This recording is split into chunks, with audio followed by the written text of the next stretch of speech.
Welcome to Standard Chartered Money Insights, a podcast series by Standard Chartered Bank that brings you market views and insights on the go.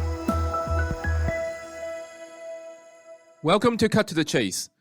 This is Thursday, the 15th of December. I'm Daniel Lam, your host for the podcast. Before I start, please note that this will be the final Cut to the Chase for this year. I would like to thank you for all your support. We shall resume on Tuesday, the 3rd of January next year. In the meantime, starting from tomorrow and throughout the coming week, we will have our Through the Noise podcast, where we will be discussing our key views for the year 2023. Now, as expected, the Fed slowed the pace of rate hikes at the meeting overnight, opting to lift interest rate by 50 bips, following 4 consecutive 75 bips increases. The statement was not changed, with the Fed reiterating that it anticipates ongoing increases in the target range will be appropriate. But FOMC members revised up their inflation forecast for 2023 and 2024 and downgraded their GDP and unemployment projections. And also, more importantly, they upped their median dot plot projections for the next 3 years.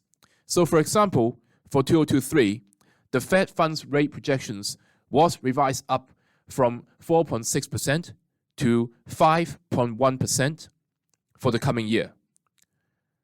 The projections are higher than what the market was expecting.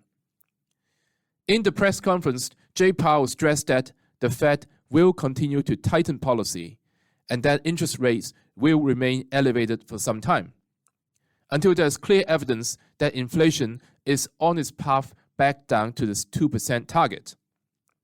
He reiterated that the labor market, which is still too tight, is key to the outlook for ex-housing core services inflation. So, how should you be positioned here? Well, it is following the picture that we've been painting quite nicely, actually. We are projecting a 70% probability of US recession for the coming year. And we believe investors should be rotating some of the exposure in equities and putting that into high-quality income assets. They should also look to extend duration in their portfolio, as longer-dated yields may be capped due to the potential looming recession.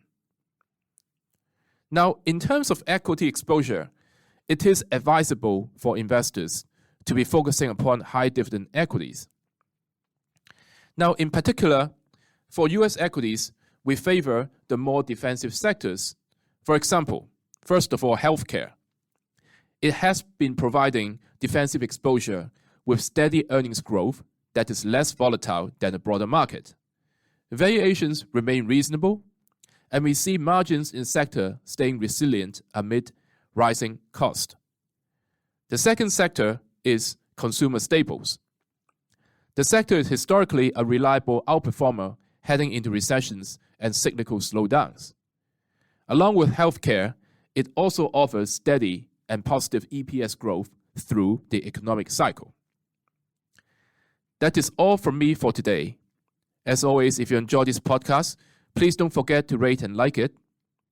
Thanks for listening, and we wish you a happy rest of the year. Cut to the Chase will resume on Tuesday, the 3rd of January 2023. Thank you. Thank you for listening to Standard Chartered Money Insights, a podcast series by Standard Chartered Bank. For more details on the latest market insights, subscribe to Standard Chartered Money Insights.